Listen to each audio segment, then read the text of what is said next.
Hello everyone. दोस्तों, parenting का मतलब जो है वो सिर्फ बच्चों को खाना पीना रहना, अच्छी सुविधाएं, अच्छी पढ़ाई लिखाई ये सब प्रोवाइड करना ही नहीं है, बल्कि उनको जिंदगी का सच दिखाना, उनको जीवन में कैसे चीज़ों को हैंडल करना है ये सिखाना भी माँ बाप की ही रिस्पॉन्सिबिलिटी है। लेकिन हम लोग क्या करते हैं कि हम लोग सोचते हैं कि भाई हम बच्चों को प्रोटेक्शन दें, जितना अच्छे से अच्छी सुविधाएं दे सकते हैं वो दें, तो हमारी रिस्पॉन्सिबिलिटी जो है वो पूरी हो जाएगी। लेकिन नहीं, जीवन में जो पेरेंटिंग है वो एक तरीके की आर्ट है। आपको आना चाहिए कि किस एज पे बच्चों को किस तरीके से हैंडल करना है ना।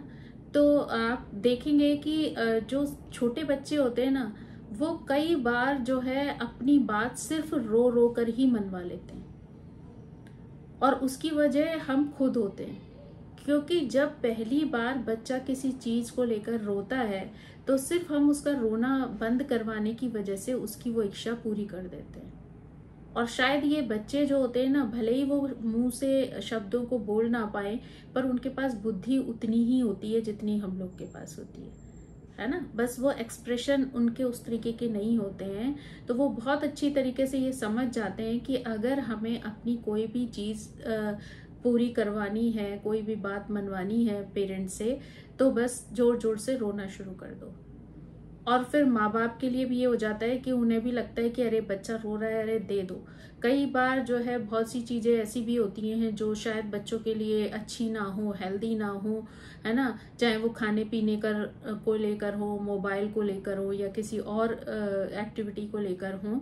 लेकिन कई बार हम सिर्फ उन बच्चों को चुप कराने के लिए कि वो रोए ना, इसलिए हम उनकी बात मान लेते हैं। और वो देखा जाए ना तो वो उनकी एक ताकत बन जाता है।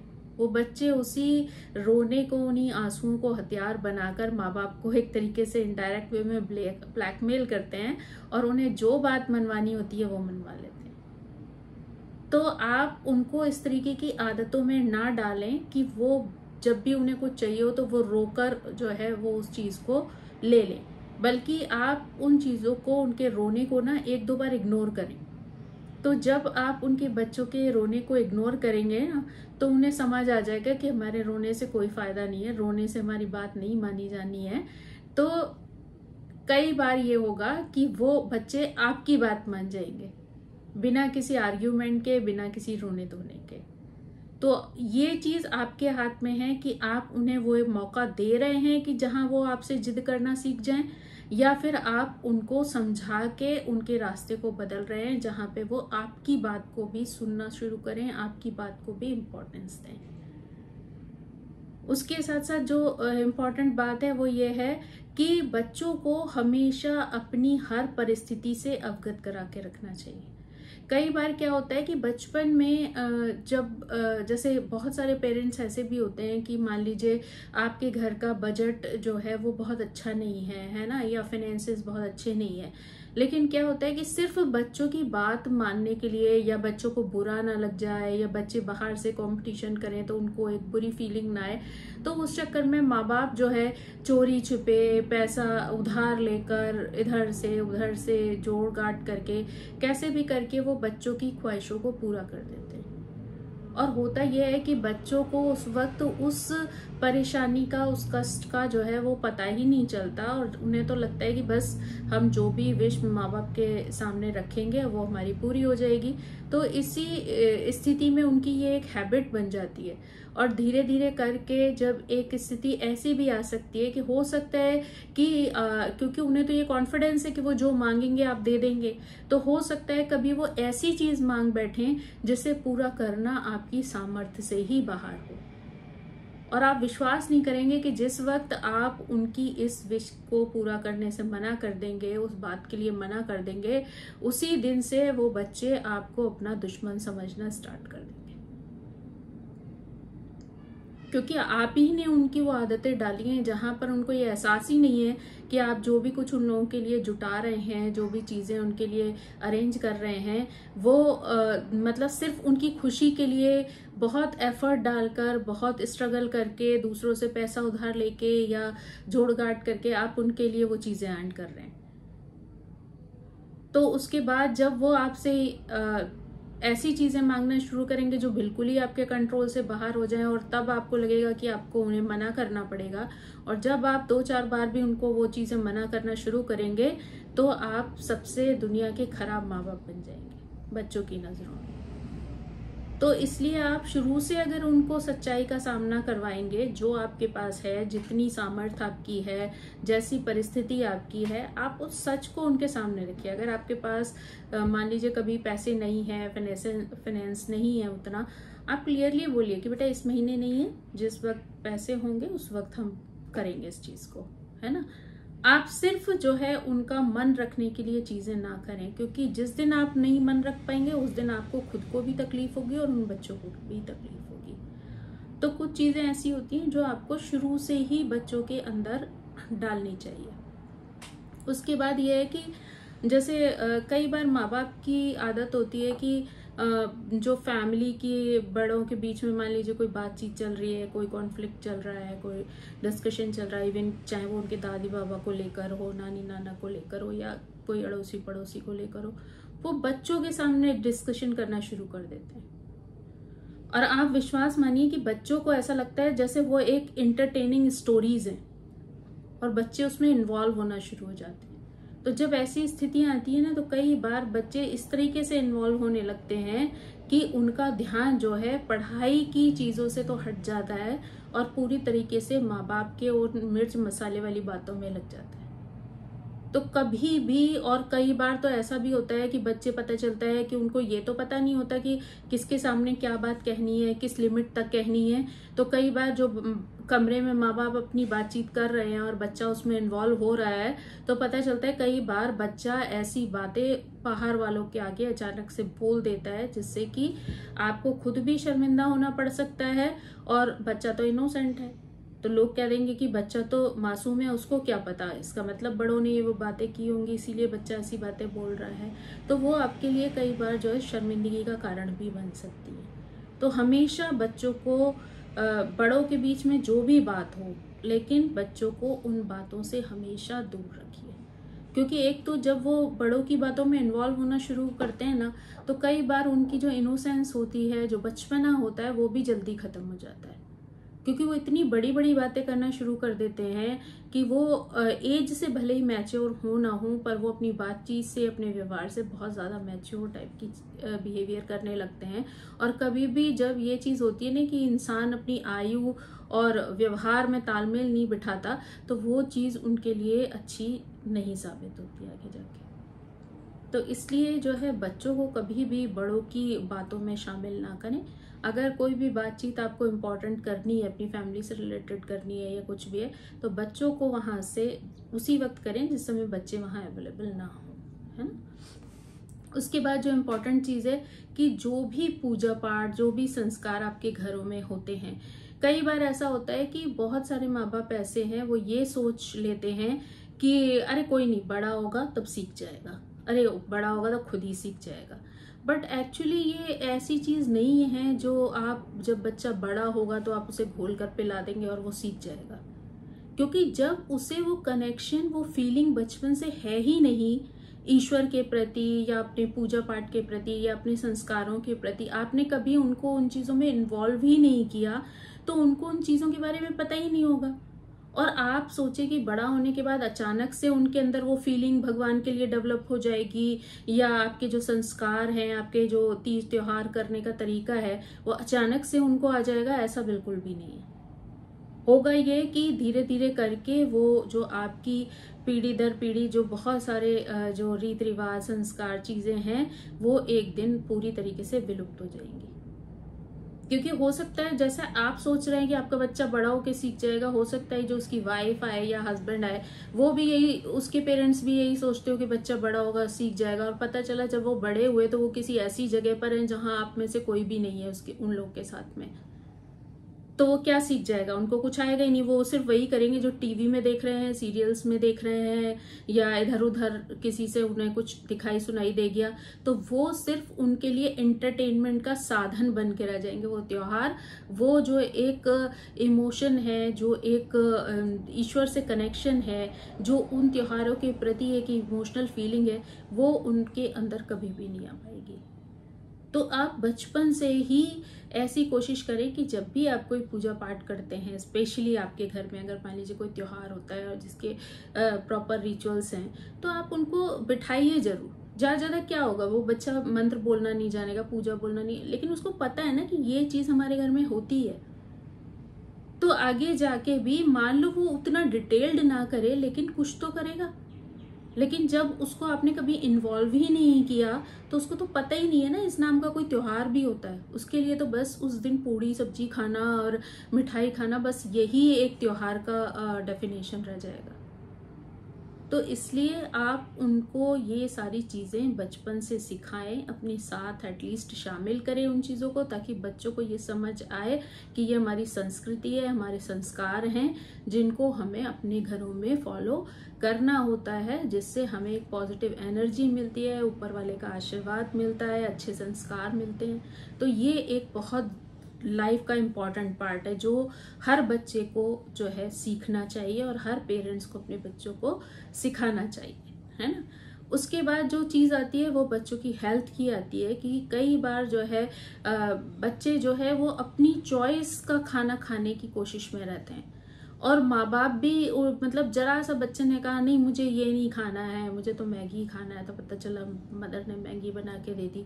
बच्चे ने कहा मैं ये नहीं खाना है ना, मैं दाल चावल नहीं खाऊंगा, मुझे तो आलू चाटी खानी है, तो मदर चाहे कितनी भी थकी हुई है पर उसने वो बना के दी है। ऐसी आदतें आप बच्चों को शुरू से ना डालें। जो भी घर में बनता है, आपके घर में जो भी खाना बन रहा है, बच्चों से कहिए कि नहीं इस वक्त आपको यही खाना है क्योंकि ये बना है, आपको हर खाना खाने की आदत होनी चाहिए। क्योंकि कई बार परिस्थितियां ऐसी हो जाती हैं कि आप सारी चीजें ना तो खा सकते हैं ना ही खिला सकते हैं। कई बार वो चीजें अनहेल्दी होती हैं, इसलिए भी बच्चों को देना जो है वो सही नहीं होता है। तो बच्चों को घर का खाना खाने की भी आदत होनी चाहिए। और एक बार बच्चों को ऐसी चीजें खाने की जब आदत पड़ जाती है तो उनको घर का खाना अच्छा ही नहीं लगता है। उनको रोज आज मोमोज चाहिए, आज पिज्जा चाहिए, आज बर्गर चाहिए, और ये चीजें इतनी अनहेल्दी हैं कि आप सोचिए बच्चों के जो बॉडी का सिस्टम है वो कितना सॉफ्ट होगा। बच्चे इतने सॉफ्ट होते हैं, इतना भले ही उस समय उनकी इम्यूनिटी अच्छी हो, वो चीजें डाइजेस्ट कर जाएं, लेकिन कहीं ना कहीं उनके जो साइड इफेक्ट्स हैं, उनके जो दुष्प्रभाव हैं, वो तो बच्चों के ऊपर पड़ेंगे ही ना। तो लॉन्ग टर्म में जाके वो चीजें बच्चों को, आप ही के बच्चों को इतना अस्वस्थ बना सकती हैं। इसीलिए आप देख रहे होंगे कि आजकल बहुत ही कम एज के बच्चे हैं जिन्हें ऐसी ऐसी बीमारियां हैं कि जब सुनो तो रूह सी कांपने लगती है। लगता है कि इतने छोटे बच्चों को ऐसी बीमारी कैसे हो सकती है। लेकिन वो ऐसे ही हो सकती है क्योंकि हमने ही उनको उनकी आदतों को इस तरीके से बिगाड़ दिया है। जब जिस बच्चे ने जो चीज़ खाने के लिए कहा, जहाँ जाने के लिए कहा, जैसे ड्रिंक्स, आजकल आप देख रहे हैं मार्केट में इतने सारे ड्रिंक्स उपलब्ध हैं जो सोडा से रिलेटेड, या कह लीजिए अलग अलग तरीके की जो है फैंसी ड्रिंक है जो बच्चे पीते हैं। उसमें इतना सारा शुगर होता है, बचपन से उनको इतने सारे शुगर खाने पीने की आदत हो जाती है कि आप सोचो आगे जाके उनकी हेल्थ पर उन सब चीजों का क्या प्रभाव पड़ेगा। आधे से ज्यादा फूड आइटम्स जो बाहर बन रहे हैं वो मैदा से बन रहे हैं। तो आप सोचो कि बाद में वो चीजें किस तरीके से बच्चे के स्टमक पर प्रभाव डालेंगी। तो इसलिए बच्चों को हमेशा, ठीक है आप महीने में एक बार, हफ्ते में एक बार अगर कोई चीज दे रहे हैं बच्चे को, कोई प्रॉब्लम नहीं है, लेकिन बाकी दिन उसको नॉर्मल जो खाना बनता है वो आदत डालिए। आप कम खाओ, ज्यादा खाओ, पर आपको हर सब्जी खानी है, हर दाल खानी है, पूरा फूड खाना है। कई बार नहीं हमारा बच्चा ये नहीं खाता, नहीं हमारा बच्चा ये नहीं खाता। लेकिन एक तो ये चीजें, आप अगर कहीं ट्रिप पर जा रहे हैं, किसी के घर जा रहे हैं, तो एक तो आपके लिए ये मुसीबत बन जाएगी, और साथ में आप जिसके घर जा रहे हैं उसके लिए भी ये मुसीबत है कि उसको ये समझ नहीं आएगा कि वो आपके बच्चे को क्या खाने के लिए दे। तो इसलिए इस तरीके की आदतें ना डालें, वो आपको भी परेशानी में डालेंगी, बच्चे की हेल्थ को भी खराब करेंगी। और अगर आप किसी के घर जा रहे हैं या किसी ऐसी जगह पे जा रहे हैं जहाँ हर चीज़ अवेलेबल नहीं है, वहां पर भी आपको बहुत सारी परेशानी फेस करनी पड़ेगी। तो इसलिए बच्चों को हर तरीके का खाना खाने की आदत डालिए, ताकि बच्चों को किसी भी तरीके की प्रॉब्लम ना आए। उसके बाद जो चीज़ है कि बचपन से बच्चों को ना छोटे छोटे काम करने की, सपोर्ट करने की, आपके साथ मिलजुल कर आपकी हेल्प करने की आदत डालिए, क्योंकि वो चीज़ बड़े होकर उनको कहीं ना कहीं काम आ सकती है। क्योंकि कई बार ऐसी स्थितियां हो जाती हैं कि आप उनके साथ अवेलेबल नहीं हैं, तो उनको उन सारी चीज़ों को अकेले ही हैंडल करना होता है ना। इवन आजकल तो इसलिए भी बहुत ज़्यादा होता है कि ज़्यादातर बच्चे बाहर पढ़ने जाते हैं, नौकरियां फिर बाहर लग जाती हैं, कई बार वो अकेले रूम लेकर रह रहे होते हैं, लेकिन पता चला उनको ना तो खाना पीना बनाना आता है, ना झाड़ू वगैरह लगाना आता है। फिर जब अचानक से वो ऐसे माहौल होता है, तो कई बच्चे तो ऐसे भी मैंने देखे हैं कि जो घबरा कर जो है वापस अपने घर चले जाते हैं, सिर्फ इन्हीं चीज़ों से कि उन्हें काम करना पड़ रहा है। क्योंकि घर में उन्हें कभी पानी का ग्लास उठाने की भी जरूरत नहीं पड़ी, और अचानक से जब वो बाहर पढ़ने गए तो उनको सारे काम खुद हैंडल करने पड़ रहे हैं। तो वही चीजें उनके लिए इतनी प्रॉब्लमेटिक हो जाती हैं कि वो पता चलता है बीच में ही पढ़ाई छोड़ के घर भाग जाते हैं। तो आप सोचो कि उसमें आपका भी फाइनेंशियल नुकसान भी है, बच्चे की पढ़ाई का नुकसान भी है ना। तो ये सारी चीजें, बच्चों को हमेशा छोटे छोटे काम दें। ऐसा नहीं है कि आप एक साथ उन पर बर्डन डालें, लेकिन कभी कभी छोटी छोटी चीजें अगर आप उनसे करवाएंगे तो एटलीस्ट उनकी वो चीजें आदत में रहेंगी, उनको कोई चीज एकदम से अजीब सी नहीं लगेगी कि उनके ऊपर बर्डन आ गया किसी भी चीज का। और फूड बनाना भी है तो ठीक है, वो पूरा खाना नहीं बना सकते, पर छोटी छोटी चीजें उन्हें बनाना सिखाइए। क्योंकि कई बार ऐसी परिस्थिति आ सकती है कि जब उनके लिए खाना अवेलेबल ना हो, तो कम से कम वो अपना पेट तो भर सकें। छोटी चीजें बनाकर ही वो कम से कम भूखे तो नहीं रहेंगे। तो ये चीज़ उनको शुरू से सिखाइए। उसके बाद जो इम्पोर्टेंट चीज़ है वो ये है कि कभी भी अपने सपनों पर बच्चों को थोपने की, बच्चों के ऊपर अपने सपने थोपने की कोशिश ना करें। क्योंकि कई बार बहुत सारे माँ बाप ऐसे होते हैं, वो अक्सर ऐसे डायलॉग मारते हैं कि अरे हमारा तो ये बहुत सपना था, लेकिन हमारे माँ बाप ने तो हमें करने नहीं दिया, इसलिए हम चाहते हैं कि ये चीज़ हमारा बच्चा करे। भाई वही जो काम आपके माँ बाप ने किया वही काम तो आप भी कर रहे हैं। क्योंकि हो सकता है कि जो आप उस पर थोपने की कोशिश कर रहे हैं वो उसका इंटरेस्ट ही ना हो, तो आप भी तो वही काम कर रहे हैं जो आपके माँ बाप ने आपको नहीं करने दिया। आप अपनी खुशी उन बच्चों में ढूंढ कर आप उनकी चॉइस का काम उन्हें नहीं करने दे रहे। तो कभी भी अपनी चीजें जो है, अपने सपने उनके ऊपर थोपने की कोशिश ना करें। उनकी क्या प्रायोरिटी है, उनका इंटरेस्ट किस बात में है, किस चीज में है, इस बात का ध्यान रखें और उसी के हिसाब से उन्हें आगे बढ़ने में उनकी हेल्प करें। क्योंकि जो चीज अगर वो अपनी चॉइस से करेंगे तो शायद वो उसमें ज्यादा अच्छा काम कर पाएंगे, ज्यादा आगे बढ़ पाएंगे। उसके बाद जो इम्पोर्टेंट बात है कि आजकल अक्सर कर देखने सुनने को मिलता है कि माँ बाप कई बार ना सिर्फ अड़ोसी पड़ोसियों की बात सुनकर या फिर रिश्तेदारों की बात सुनकर ही कई बार बच्चों को लेके फैसला ले लेते हैं, चाहे वो पढ़ाई को लेकर हो, उनकी शादियों को लेकर हो, है ना। या कई बार किसी ने आके कुछ कह दिया और पता चला माँ बाप भड़क गए बच्चों के ऊपर। तो इस तरीके से कभी भी दूसरों की बातों का इफेक्ट जो है वो अपने रिश्ते पर, अपने बच्चों के साथ जो कनेक्शन है उस पर कभी ना आने दें। अगर कोई बात आपको ऐसी सुनने के लिए मिलती है या जानने के लिए मिलती है तो आप पहले बच्चों से खुलकर उस बारे में बात करें, उनकी बात सुने, उसे समझें और हो सके तो बहुत ही पोलाइटली उस प्रॉब्लम को, अगर मान लीजिए बाई चांस कोई ऐसी प्रॉब्लम है जो नहीं होनी चाहिए, तो आप उसको समझा बुझाकर उसको बहुत इजीली हैंडल करें। क्योंकि कभी कभी ज्यादा चीजें रोक टोक करने से, मान लीजिए आपने सिर्फ पड़ोसी की बात सुनकर बच्चे को बात बात में टोकना रोकना शुरू कर दिया, या बच्चा कोई किस्सा सुना रहा है तो अरे तुम ऐसी बातें क्यों कर रहे हो, तो आप ये सोचो कि जितना ज्यादा आप रोकोगे टोकोगे या उनको इंटरफियर करोगे तो वो ऐसी स्थिति हो जाएगी कि बच्चा खुलकर आपको अपनी बात कभी बताएगा ही नहीं। और फिर होगा ये कि बच्चे की असलियत आपको पता नहीं चलेगी और बाद में आपको जब पता चलेगी तो शायद आपको बहुत तकलीफ हो। तो इसलिए बेहतर है कि आप बच्चों की बातों को सुने, उन्हें समझें, और अगर आपको लगता है कि कहीं पर उनकी कोई बात ठीक नहीं है, गलत है, तो आप उस बात को उसी हिसाब से टैकल करें। प्यार से समझा के, है ना, उसका कोई ऐसा सोल्यूशन ढूंढे जैसे बच्चे को भी हर्ट ना हो और आपको भी तकलीफ ना पहुंचे। तो ये बहुत ज़्यादा इम्पॉर्टेंट चीज़ें हैं जिनका ध्यान रखना बहुत ज़्यादा ज़रूरी है। उसके बाद अपने बच्चों को ना किसी के साथ भी कंपेयर ना करें, क्योंकि ज़रूरी नहीं है कि जो कला, जो नॉलेज दूसरे बच्चे की है वो आपके बच्चे को हो, या आपके बच्चे को जो चीज़ें आती हैं या जो योग्यता है आपके बच्चे की वो दूसरों को आती हो। तो अपने हर पर्सन की अपनी एक पर्सनल जो है व्यक्तिगत क्वालिटी होती है, इंटरेस्ट होता है, उसी हिसाब से लोग काम करते हैं। लेकिन जब आप बार बार अपने बच्चों का कंपैरिजन दूसरे के बच्चे के साथ करते हैं तो उस पर एक प्रेशर बन जाता है। और आपने देखा होगा कि आजकल बहुत सारी ऐसी घटनाएं हो रही हैं जहां बच्चे जो है, इतने छोटे छोटे बच्चे 12-13,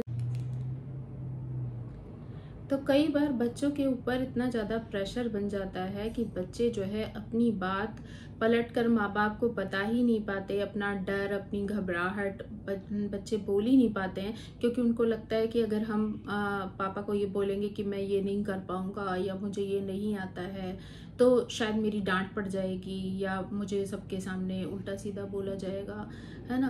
तो वो इस सारी चीज़ों से डर कर जो है कई बार ऐसे काम कर बैठते हैं जो माँ बाप के लिए बाद में बहुत बड़ा दर्द का कारण बन जाते हैं, तकलीफ बन जाते हैं, है ना। और कई बार जो है ये स्थिति और भी भयानक हो जाती है जबकि बच्चे जो है ना वो विद्रोह करना शुरू कर देते हैं। क्योंकि आपने ये देखा होगा कि जैसे वो एक बचपन में हम लोग खेल खेलते थे ना, जिसमें रबड़ से और एक चिट को पीछे खींचते थे और वो उतनी तेजी से आगे की साइड जाती थी। तो ऐसे ही जब हम बच्चों को बहुत ज्यादा पीछे की तरफ खींचना शुरू करते हैं कि नहीं ये नहीं करो, ये नहीं करो, ये नहीं करो, तो बच्चे और ज्यादा विद्रोह करके आपसे छुपाकर वही काम करने की कोशिश करते हैं जिसके लिए आप उन्हें मना कर रहे हैं। तो इसलिए आप इस तरीके से एकदम उनके ऊपर किसी भी बात के लिए ना तो प्रेशर बनाए, ना ही उनके साथ ऐसा कोई कंपटीशन बच्चों का अड़ोसी पड़ोसी के बच्चों के साथ या फिर अपने रिश्तेदारों के बच्चों के साथ कोई कंपटीशन रखें। क्योंकि हो सकता है आपका बच्चा यूनिक हो, उसमें एक यूनिक क्वालिटी हो, आप उसकी क्वालिटी को जज करें और उसके हिसाब से उसको सपोर्ट करें कि वो अपनी ही फील्ड में जिसमें भी वो जो कुछ करना चाहता है उसमें वो आगे निकले, है ना, एक अच्छा रिजल्ट उसको मिले। तो फिर जो बात आती है वो तब आती है जबकि बच्चे कॉलेज में पढ़ने जाना चाहते हैं या फिर उनकी मैरिज का समय आता है। तब भी कई बार ऐसी स्थितियां आ जाती हैं कि सिर्फ अपनी ईगो की वजह से ही हम बच्चों की बात को सुनना तक नहीं चाहते। तो मुझे लगता है कि माँ बाप को ना उस वक्त अपनी ईगो छोड़कर सबसे पहले अपने बच्चे की बात को सुनना चाहिए, उसकी चॉइसेस को समझना चाहिए, चाहे वो किसी कॉलेज में पढ़ने की बात हो, किसी पर्टिकुलर ब्रांच में जॉब करने की बात हो या फिर उनकी शादी की बात हो। तो अगर वो उन्होंने कोई चीज़ चुनी है, कोई चीज़ चूज की है कि भाई हमें ये ही करना है या इस पर्सन से शादी करनी है, तो एकदम से आप उसके साथ एकदम रिएक्ट करें उल्टी सीधी तरीके से, तो वो चीज़ जो है वो बच्चे के लिए भी हार्मफुल हो सकती है और आपके लिए भी तकलीफ दे हो सकती है। तो पहले आप शांति से बच्चे की उस सारी बात को सुने, फिर उससे थोड़ा सा समय लें, उस चीज के बारे में पूरी जानकारी करें, जो भी हो, चाहे वो उसके लाइफ पार्टनर की बात हो और चाहे उसके करियर की बात हो। आप पहले उस फील्ड के बारे में पूरी जानकारी करें कि क्या चीज उसके लिए सही है, क्या गलत है, किससे क्या तकलीफ हो सकती है। फिर उसके बाद जैसा आपको समझ में आता है उस हिसाब से आप बच्चे को उसके बारे में सलाह दें और सलाह दें, समझाएं उसको, है ना। और अगर आपको लगता है कि वो जो भी चूज कर रहा है वो बिल्कुल सही है, उसके लिए परफेक्ट है, तो उसकी उस खुशी में, उसके चॉइस में उसका सपोर्ट करें। क्योंकि हर समय बच्चे गलत ही हों ऐसा बिल्कुल जरूरी नहीं है, लेकिन कई बार माँ बाप के प्रेशर की वजह से वो बिल्कुल हाथ पैर डाल देते हैं और फिर इस चीज का जो रिजल्ट होता है वो कई बार बहुत ज्यादा खराब निकलता है। तो इसलिए बेहतर है कि आप बच्चों की बात सुने, समझें, उसके बाद अगर आपको लगे कि वो चीज उनके लिए सही नहीं है तो विद लॉजिक बच्चों को समझाने की कोशिश करें, है ना। और अगर आपको लगता है कि नहीं वो चीज सही है, सिर्फ आप अपनी ईगो की वजह से उनके डिसीजन को इग्नोर ना करें। क्योंकि हर समय बच्चे गलत हों ऐसा ज़रूरी नहीं है, क्योंकि आजकल के बच्चे जो हैं वो शायद हम लोग के ज़माने से ज़्यादा दुनिया तेज़ी से देखते हैं। हम लोग तो घरों में रहते थे, उतना ज़्यादा हम लोगों का एक्सपोजर नहीं होता था, तो हमें बहुत सारी चीज़ें पता ही नहीं होती थी। लेकिन अब क्या है कि बच्चे दुनिया देख रहे हैं तो वो सही गलत शायद अच्छे से समझ पाते हैं। तो इसलिए बेहतर है, ये नहीं है कि आप आंख मूंद कर उनके फैसले में साथ दें, लेकिन हाँ उस चीज़ को जज करें, ढूंढें, समझें, जानकारी करें उसके बारे में, और फिर उसके अनुसार जो है अपने बच्चे के साथ तालमेल बिठाएं कि अगर आप कर सकते हैं उनकी चीज़ों को पूरा, तो आपको लग रहा है सही है तो आप कर दीजिए।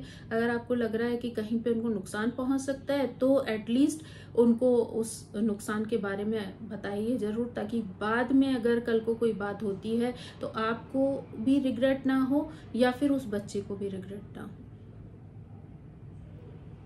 तो ये जो कुछ पॉइंट्स हैं वो मुझे लगता है कि हर पेरेंट को जो है समझने चाहिए और उसी के अनुसार अपने बच्चों का सपोर्ट करना चाहिए, उनको आगे बढ़ाना चाहिए, है ना, ताकि वो एक अच्छा जीवन जी सकें, है ना। लाइफ के जो हर्डल्स हैं उनको समझ सकें, जीवन में जो भी उतार चढ़ाव आते हैं उनसे एकदम घबरा नहीं जाएं, क्योंकि आपने देखा होगा आजकल जो है बच्चे बड़ी जल्दी डिप्रेशन में चले जाते हैं, क्योंकि वो घर में जब तक रहते हैं तब तक इतने ओवर प्रोटेक्शन में रहते हैं कि उनको कभी वो चीज़ सोचनी समझनी नहीं पड़ती है या फेस नहीं करनी पड़ती है।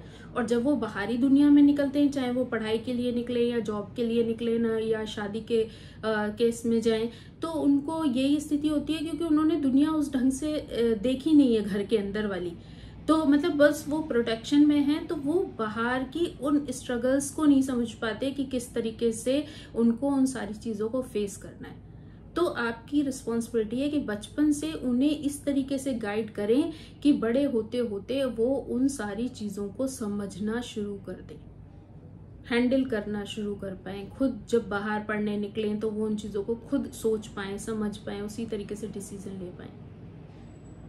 क्योंकि ना हर बच्चा एक सा है, ना हर माँ बाप एक से है, लेकिन कुछ चीज़ें ऐसी जरूर हैं जो हर बच्चे के लिए सोचना समझना बहुत ज़्यादा ज़रूरी है, या हर माँ बाप को अपने बच्चों को वो सारी चीज़ें सिखाना और उसकी गाइडेंस करना बहुत ज़रूरी है। तो आई होप कि आपको ये मेरी बात समझ आई होगी, और मेरी आप सभी से ये रिक्वेस्ट है कि प्लीज़ मेरे चैनल को सब्सक्राइब करें, लाइक करें, शेयर करें, कमेंट करें। Thank you so much, bye bye.